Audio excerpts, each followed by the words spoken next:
पहा नेक्स्ट आहे angular momentum of a particle. आता या अगोदरची जी कन्सेप्ट होती आपली टॉर्क, अर्थातच त्याला आपण काय म्हणलो होतो, मोमेंट ऑफ फोर्स. आणि हे मोमेंट ऑफ फोर्स हे कशाला ॲनालॉग होतं, तर हे ॲनालॉग होता फोर्स इन लिनियर मोशन. कारण त्यामध्ये आपण पाहिलं होतं की लिनियर मोशनचं काम आहे लिनियर ॲक्सिलरेशनकडून आणणे.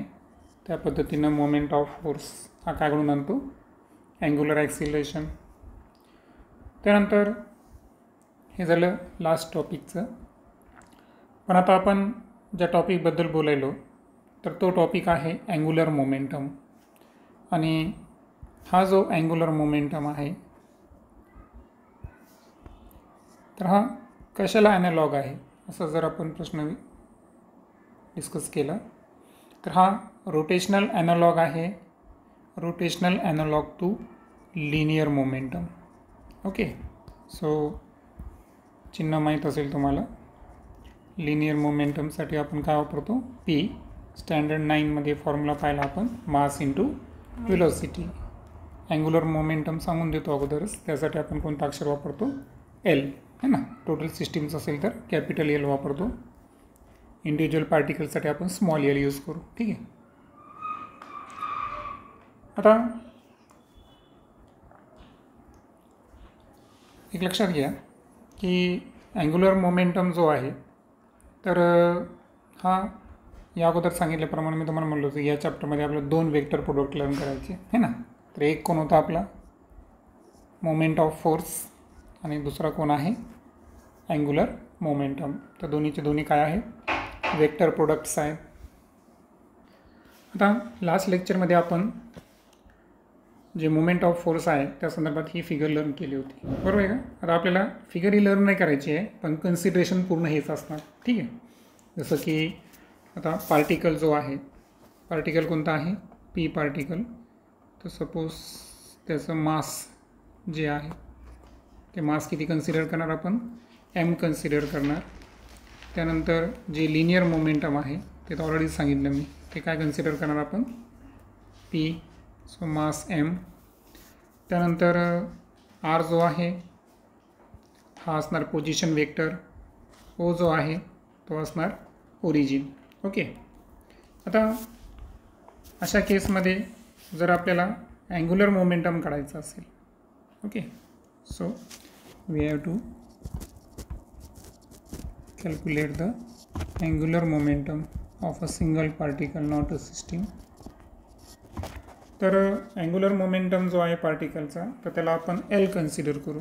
आणि हा विथ रिस्पेक्ट टू आपल्याला ओरिजिनल काढायचा असेल, ओरिजिन सॉरी, तर त्याचा फॉर्म्युला असेल L is equal to R into P. Okay. आता हे झालं वेक्टरमध्ये. जर मॅग्निट्यूडमध्ये यायचं असेल तर L is equal to trigonometry तीच येईल जी इकडे आली होती, है ना. इकडे आपण जी ट्रायग्नोमेट्री लर्न केली होती ती काय होती, T is equal to R F होता. परंतु टॉर्कचा जो फायनल फॉर्म्युला पाहिला होता आपण तो काय होता, आर एफ साइन थीटा, है ना. तर सेम पद्धतीनं इथं काय येईल, आर पी साइन थीटा हा फॉर्म्युला मॅग्निट्यूडमध्ये. आता लास्ट लेक्चरमध्ये सांगितल्याप्रमाणे याचे वेगवेगळे जे इक्वेशन्स असतील तर ते असतील 4 टाईपचे इक्वेशन्स आपण लर्न केले होते, आठवत तुम्हाला. तर तसेच आपल्याला 4 टाईप बघायचे आहेत की एल इज इक्वल टू काय, आर पी परपेंडिक्युलर, किंवा L is equal to R perpendicular घ्यायचा असेल तर पी नॉर्मल घ्यायचा, है ना. दोघांपैकी कोणाचाही कंपोनंट घेऊ शकता. म्हणजे इन शॉर्ट तुम्ही L is equal to R sine theta into P घेऊ शकता, किंवा काही केसेसमध्ये एल हा आर घेऊन तुम्हाला पी साइन थीटा, है ना. असे 4 पॉसिबिलिटी आपण तिकडे पण लर्न केल्या होत्या.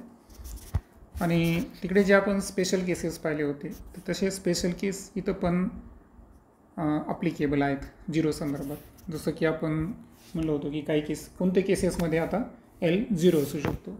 सो एल जो 0 असणार तर याच्या किती केसेस असतील? 3 केसेस असतील. पहिली केस काय असेल बरं? Formula R P sine theta आहे आपला. सो पोझिशन वेक्टर 0 असेल. किंवा दुसरी केस काय असेल? मोमेंटम जो आहे लिनियर तो 0 पाहिजे, किंवा थिटा जो आहे तो काय पाहिजे आपल्याला?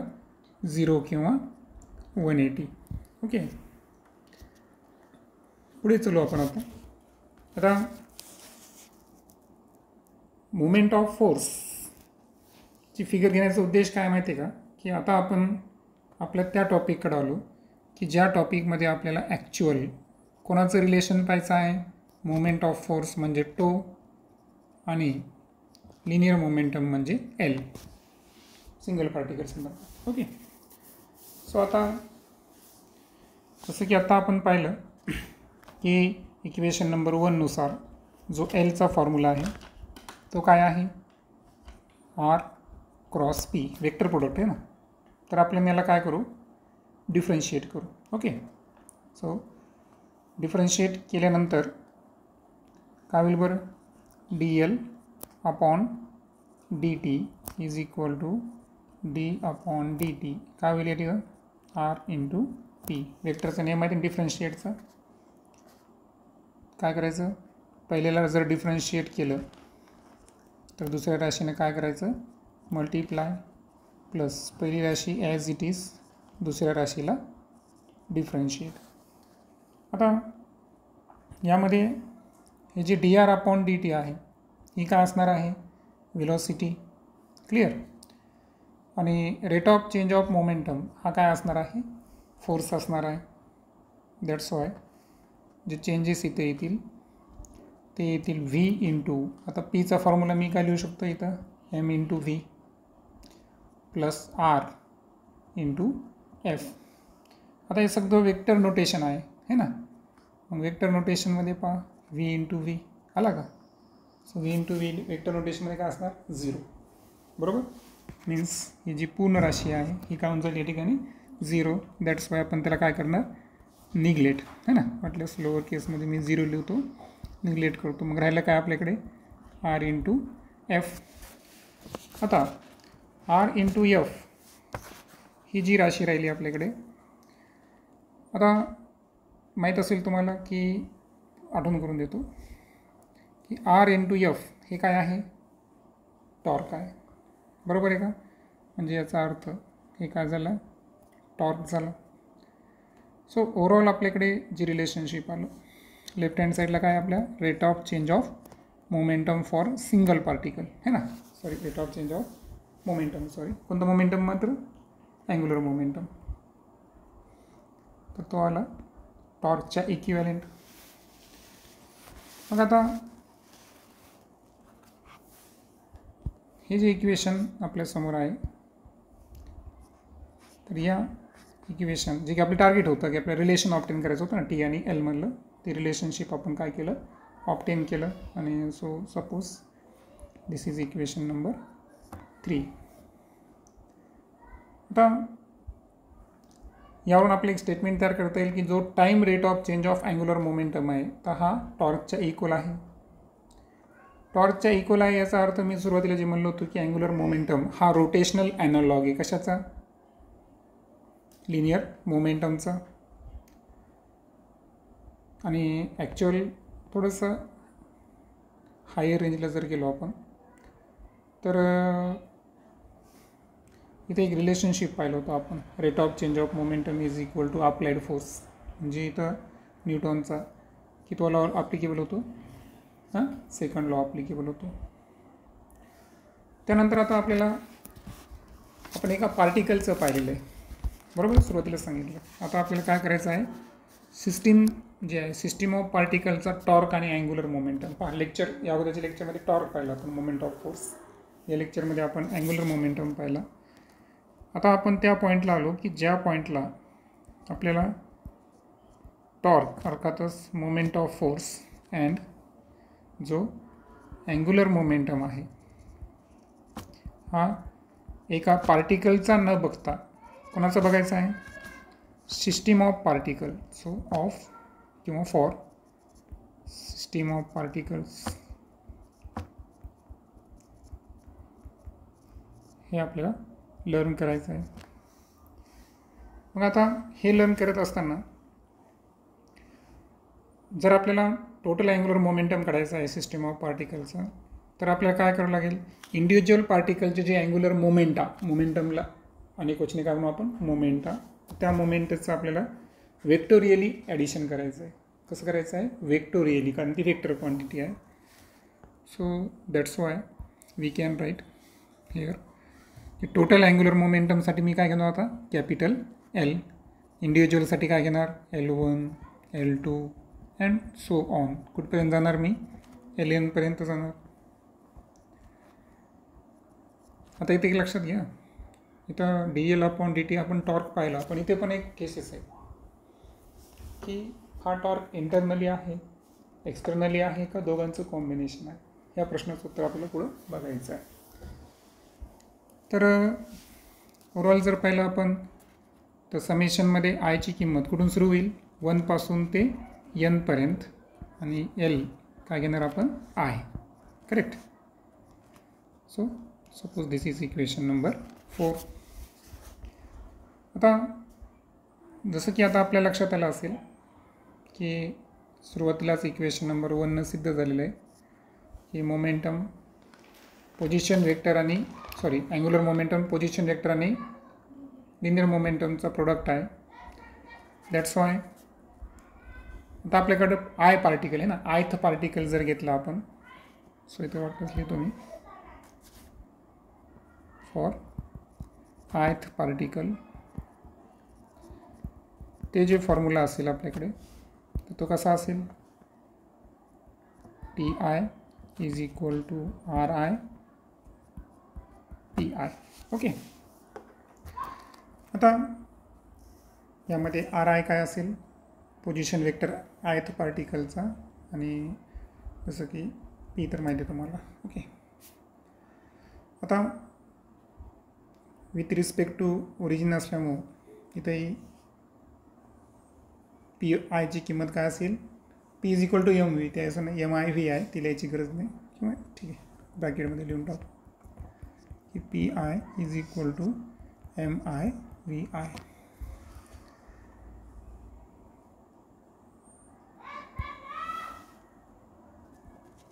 आता हे आपण आयथ पार्टिकलसाठी लिहिलं.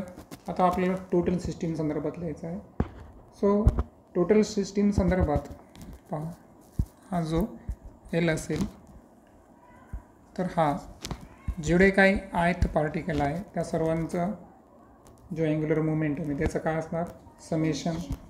आणि ॲज वी नो की हे जे समेशन आहे त्या Lची किंमत काय आहे, Ri into Pi. Okay. So हे आहे generalization definition of angular momentum of single पार्टिकलपासून आपण कुठपर्यंत गेलो, आता सिस्टीम ऑफ पार्टिकलपर्यंत गेलो. या सर्वांना हा फॉर्म्युला काय असणार, ॲप्लिकेबल असणार. आता या स्टेजला आल्यावर आता आपल्याला काय करायचं आहे की त्याला पुन्हा एकदा डिफरन्शिएट करायचं आहे. सो डिफरन्शिएट करू आपण dl/dt इज इक्वल टू, याला पण डिफरन्शिएट करावं लागेल. Correct. Summation of Li. As we know की आपण इथं काय घेऊ शकतो बरं, समेशनचं चिन्ह बाहेर जर घेतलं है ना, तर dli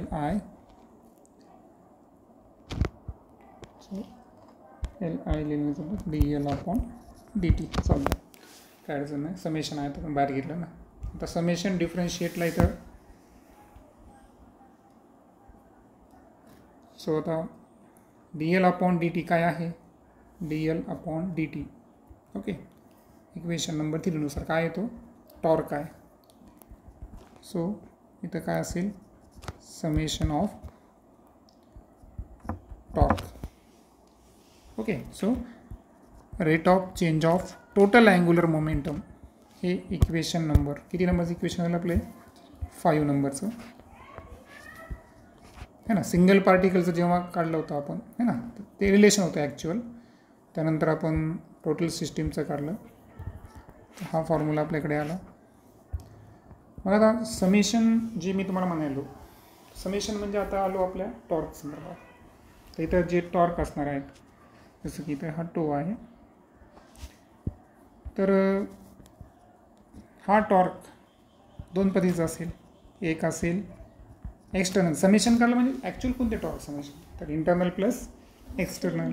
so external plus internal. आता या अगोदर एका केसमध्ये आपण पाहिलं होतं पहा की इंटरनल जे होतं ते काय होतं त्यावेळेस 0 होता. मला वाटतं ते rate of change of linear मोमेंटमचं संदर्भात आपण पाहिलं होतं की तो एक्सटर्नल फोर्सच्या काय आला होता, इक्वल आला होता. बरोबर आहे का? तर सेम पद्धतीनं इथंसुद्धा काय होतं माहिती आहे का, की इथं तर न्यूटनचा थर्ड लॉ लागूच होतो. न्यूटनचा थर्ड लॉ आपण तिथं इंटरनल फोर्ससाठी चालू की इक्वल अँड अपोजिट फोर्सेस एकमेकाला काय करतात, कॅन्सल करतात. बट त्याच्या व्यतिरिक्त फोर्सेस जी आहेत हे कुठे ॲक्ट व्हायचे माहिती आहे का, की दोन पार्टिकलला जॉईन करणाऱ्या लाईनवर. कुठं? दोन पार्टिकलला जॉईन करणाऱ्या लाईनवर आहे. आणि दॅट्स वाय इथेसुद्धा जो इंटरनल टॉर्क असेल तर हा इंटरनल टॉर्क काय होईल या ठिकाणी, 0 होईल. क्लिअर? सो इंटरनल टॉर्क जे आहे तर जे 0 होण्याचं रिझल्ट जर पाहिलं आपण तर एक ॲक्शन रिॲक्शन पेअर जिथं आपण काय ॲप्लिकेबल केला न्यूटनचा थर्ड लॉ. आणि कोणत्याही दोन पार्टिकल जर सिस्टीममधले घेतले आपण, okay, the forces between two particles, ते एका लाईनवर आहे ना, लाईन जॉईनिंग जे आहे ते एकाच लाईनवर असल्यामुळं ओव्हरऑल आपल्याला जे कन्सिडरेशन करावं लागतं की कॉन्ट्रीब्युशन जो आहे इंटरनल फोर्सचा टोटल टॉर्क संदर्भात तो काय आहे, 0 आहे. आणि दॅट्स वाय हा जर 0 असेल तर वरचं इक्वेशन जर मॉडिफाय केलं आपण तर torque, total torque is nothing but, फक्त कोणता टॉर्क आहे, एक्सटर्नल टॉर्क आहे. सो इक्वेशन नंबर 5 जे आहे त्याचं आपण मॉडिफिकेशन करू. करेक्ट? हे जे इक्वेशन आहे, so rate of change of total angular momentum is equal to, आता समेशन घ्यायची गरज आहे का, नाही. आता आपण काय करणार, डायरेक्ट एक्सटर्नल टॉर्कच्या त्याला काय दाखवणार, इक्विव्हॅलेंट दाखवणार. आणि सो आता तुम्हाला या अगोदर मी सांगितलं होतं की हे जे dl/dt याला कसं म्हणणार आपण, time rate of change of angular momentum of system of particle, है ना, की अशा पॉईंट संदर्भात की ज्याचा फ्रेम ऑफ रेफरन्स आपण कुठे घेतला होता, ओरिजिनवर. तर हे कशाच्या इक्वल आला, सम ऑफ एक्सटर्नल टॉर्क है ना. हे जे एक्सटर्नल टॉर्क आहे पण त्याचं समेशन आहे. सो आपण इथं म्हणू शकतो की सम ऑफ एक्सटर्नल टॉर्क्स किंवा torques due to the external force म्हणून आपण EXT आलेला आहे ना, torque due to external force म्हणू शकतो. आणि हे जे टॉर्क्स आहेत, जे एक्सटर्नल टॉर्कचं समेशन बोललो, तर हे ॲक्च्युअल कुठे ॲक्ट होत आहे, on the system taken about the same point, है ना. एक सेम पॉईंटची सिस्टीम आपण घेतली आणि त्याच्यावर ॲप्लिकेबल असणारा हे इक्वेशन. आता मी तुम्हाला जसं डिस्कस केलं होतं की या अगोदरचं आपण जे रिलेशनशिप पाहिलं होतं, तर rate of change of linear momentum बरोबर विथ रिस्पेक्ट टू टाईम, तर हे कशाच्या इक्वल होता, एक्सटर्नल फोर्सच्या इक्वल होता. क्लिअर आलं? मग rate of change of momentum जो आहे, मग आठवलं का तुम्हाला, हे dp/dt बरोबर आहे का. तर हा एक्सटर्नल फोर्स, तसाच total rate of change of angular momentum हा एक्सटर्नल टॉर्कच्या काय आला, इक्वल आला. तर ह्या दोन इक्वेशनमधली ही सिमिलरिटी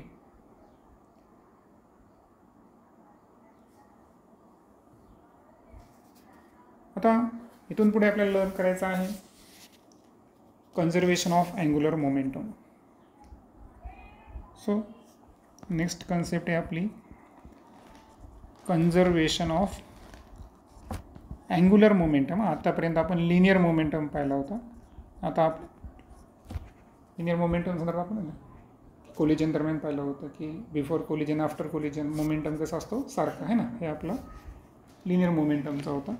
आता अँग्युलर मोमेंटम संदर्भात आता आपल्याला काय करायचं आहे, नियम जाणून घ्यायचे, लॉज जाणून घ्यायचे आहेत. मग इथे जर पाहिलं आपण तर मला सांगा आता हे इक्वेशन जे 6 आहे त्यामध्ये जी राईट हँड साईडची प्रॉपर्टी आहे external torque. So if external torque जर 0 असेल तर काय होईल बरं, dl/dt हा सुद्धा काय होईल 0. आणि एखाद्या राशीचा डिफरन्शिएट जर 0 असेल तर ती राशी स्वतः काय असते कॉन्स्टंट असते. काय असते कॉन्स्टंट. लक्षात ना, एखाद्या राशीचा डिफरन्शिएट जर 0 असेल ती राशी काय असते कॉन्स्टंट असते. याचा अर्थ इथं एकच नेम लक्षात आपला की total external force on the system of the particle जर 0 असेल तर टोटल अँग्युलर मोमेंटम जो आहे सिस्टीमचा हा काय व्हायला कन्झर्व व्हायला किंवा कॉन्स्टंट व्हायला. Okay. So this is the law of conservation of angular momentum. So आता असं जर असेल, आता एल कॉन्स्टंट आहे तर याचा अर्थ आपल्याला काय करू माहिती का आपण की 3 ॲक्सिस संदर्भात आपण काय करू टोटल अँग्युलर मोमेंटम घेऊ. ओके. ते आपले 3 ॲक्सिस एक्स वाय आणि झेड. एक्स ॲक्सिसचा जो लिनियर मोमेंटम आहे तो आहे एल एक्स आणि तो ज्या कॉन्स्टंटच्या इक्वल आहे त्याला आपण काय करू K1 कन्सिडर करू. चालतं. वाय ॲक्सिस संदर्भात काय असेल आपल्याकडे एल वाय जो कॉन्स्टंट 2 त्याला कन्सिडर करू है ना, कॉन्स्टंटच्या इक्वल आहे ना. आणि एल झेड हा कशाच्या असेल K3च्या इक्वल असेल. सो आता एक लक्षात घ्या जे मी म्हणलो मगाशी की टोटल अँग्युलर मोमेंटम हा कन्झर्व आहे. याचा अर्थ काय माहिती आहे का की हे जे प्रत्येक कंपोनंट आहे त्याच्यासाठी सुद्धा काय तो कन्झर्वच आहे है ना, असं त्याचा स्टेटमेंटचा अर्थ आहे. सो यानंतर यावर आधारित आपण 2 प्रॉब्लेम डिस्कस करू. सो प्रॉब्लेम कसा आहे आपला, फाइंड द टॉर्क. यामध्ये आपल्याला फोर्स दिला. ओके. अबाउट द ओरिजिन आणि त्यानंतर फोर्स जो आहे पार्टिकलवर ॲक्ट होणारा तर तो पण दिला आहे है ना, म्हणजे पोझिशन वेक्टर दिला ना. फोर्स ज्या पार्टिकल ज्या पोझिशन वेक्टर आहे तो पोझिशन वेक्टर दिला आपल्याला. सो ओव्हरऑल आपल्याकडे ज्या व्हॅल्यूज आहेत त्या व्हॅल्यूजमध्ये आपल्याला आरची व्हॅल्यू काय दिली त्यांनी आय मायनस जे प्लस के. आणि फोर्सचं जे दिलं ते दिलं 7I plus 3J minus 5K. Okay. तर सूत्र तर माहिती आहे आपल्याला. काय सूत्र आहे आपल्याकडे T is equal to R into F हा आपला फॉर्म्युला आहे. आता डिटर्मिनंट रूल आपण काय करू त्याच्या साहाय्यानं टॉर्क फाइंड करू. सो आय जे के सांगा पहिल्या याच्यात काय येईल 1 मायनस 1 आणि 1 याच्यासाठी बरोबर आहे का. आणि इथं 7 3 आणि मायनस 5. आता वेक्टर प्रोडक्टच घ्यायचं काम आहे आपल्याला, स्केलर घ्यायची गरज नाही आणि डायरेक्शनसुद्धा चेंज करायची गरज नाही कारण फॉर्म्युला हिशोबाने आपण चालणार बरोबर. सो आता आय संदर्भात जर पाहिलं आपण तर पहा -1 इंटू -5 काय होईल 5 आणि 3 1 जा 3 हे झालं आय संदर्भात बरोबर आहे का. प्लस जे संदर्भात काय सरवलं आपला AZBX 7 1 जा 7 मायनस 1 इंटू -5 -5 म्हटल्याचं तर स्क्वेअर ब्रॅकेट घेऊ आपण आणि हे काय घ्यायचं आपल्याला जे. आणि के साठी जर पाहिलं आपण तर 3 1 जा 3 मायनस 7 इंटू -1 काय होईल -7 इंटू के कॅप. सो 5 मायनस 3 किती येईल 2I 7 मायनस -5 प्लस 12 बरोबर जी. आणि 3 मायनस -7 म्हणजे plus 10 so plus 10K. So that is the answer. पहा आता इथं आपल्याला एक क्वेश्चन दिलेला आहे स्पेशल टाईपचा की show that angular momentum about any point on a single particle moving with constant velocity remains constant through out the motion. म्हणजे सिंगल पार्टिकल जो आहे ना, तर त्यावरचा कोणताही पॉईंट आहे तर त्याचा अँग्युलर मोमेंटम हा कॉन्स्टंट असतो पूर्ण मोशन दरम्यान. हे आपल्याला सिद्ध करायचं आहे. तर त्यासाठी आपण काय करू की एक पार्टिकल घेऊ. पार्टिकल कोणता आहे? पी. पार्टिकलची जी व्हेलॉसिटी आहे ती किती आहे? पी, है ना. आणि ॲट्स हे जे पार्टिकल मूव्ह करायला, तर यावेळेस जो टाईम इन्स्टंट आहे, तर टाईम इन्स्टंट काय कन्सिडर करू आपण? टी, है ना. या टाईम इन्स्टंटला पार्टिकल मूव्ह करायला. आता आपल्याला पार्टिकलचं अँग्युलर मोमेंटम करायचं आहे आणि हे करत असताना आपला आर्बिट्ररी पॉईंट कोणता असेल? ओरिजिन ओ, है ना. हे तर आपण पाहिलं फ्रेम ऑफ रेफरन्स आपलं ओरिजिन आहे. आता अँग्युलर मोमेंटमचा जे फॉर्म्युला आपण लर्न केला आहे, तर एल इज इक्वल टू काय लर्न केलं होतं आपण वेक्टरमध्ये? R P. आरला आर घेऊ, पी काय असतो? M V. आणि जर मॅग्निट्यूडमध्ये याला घ्यायचं असेल तर आपण काय घेणार? आर किंवा एम व्ही आर घेऊ वाटल्यास, है ना. एम अगोदर घेतलं जमतो ना, M V R sine theta, बरोबर. आता होतं काय की ओव्हरऑल पार्टिकल टाईमनुसार त्याची पोझिशन चेंज करायला, मात्र जर तुम्ही इथं व्हेलॉसिटी जर पाहिलं, है ना, व्हेलॉसिटीची डायरेक्शन आहे ती रिमेन्स कशी येईल या ठिकाणी? सेम येईल, बरोबर. आता हे होत असताना ट्रॅग्नोमेट्रीच्या रूल्सनुसार जर पाहिलं आपण, तर इथं जो ओ एम आहे त्याची व्हॅल्यू काय येते? R sine theta. कारण इथं जर आपण साईन थिटा काढला तर साईन थिटाचं फॉर्म्युला काय? अपोजिट साईड्स म्हणजे काय? ओ एम अपॉन हायपोटेन्स काय आला? आर. आणि यावरून O M is equal to काय येतं? R sine theta.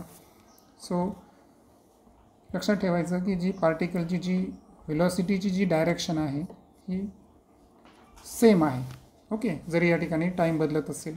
Okay, position बदलली, टाईम बदलला with respect to, but velocity जी आहे ती सेम आहे. म्हणजे याचा अर्थ या ओव्हरऑल केसमध्ये काय होणार बरं की जी आपण व्हॅल्यू आत्ता काढली O M of is equal to R sine theta, ही व्हॅल्यू कंटिन्युअसली काय राहणार आहे? या ठिकाणी कॉन्स्टंट राहणार आहे. मग मला सांगा आता की फॉर्म्युलामध्ये बघा, फॉर्म्युला पुन्हा एकदा लिहितो मी, M V R sine theta. आता आर साईन थिटा कॉन्स्टंट आहे हे आता आपण पाहिलं. व्हेलॉसिटी आहे तीसुद्धा कॉन्स्टंट आहे. मास हे सुद्धा काय आहे? कॉन्स्टंट आहे. म्हणजे राईट हँड साईडच्या सर्व गोष्टी कशा आहे? कॉन्स्टंट आहे. याचा अर्थ लेफ्ट हँड साईडसुद्धा काय असली पाहिजे? या ठिकाणी कॉन्स्टंट असलं पाहिजे. क्लिअर? दॅट्स वाय आता हे प्रूफ होतं की अँग्युलर जे मोमेंटम आहे, है ना, तर तो remain same in magnitude and direction. आणि हा ऑलवेज कसा असणार? या ठिकाणी कन्झर्व असणार. नेक्स्ट लेक्चरमध्ये आपण इक्विलिब्रियम ऑफ रिजिड बॉडी या संदर्भात डिटेलमध्ये डिस्कस करू.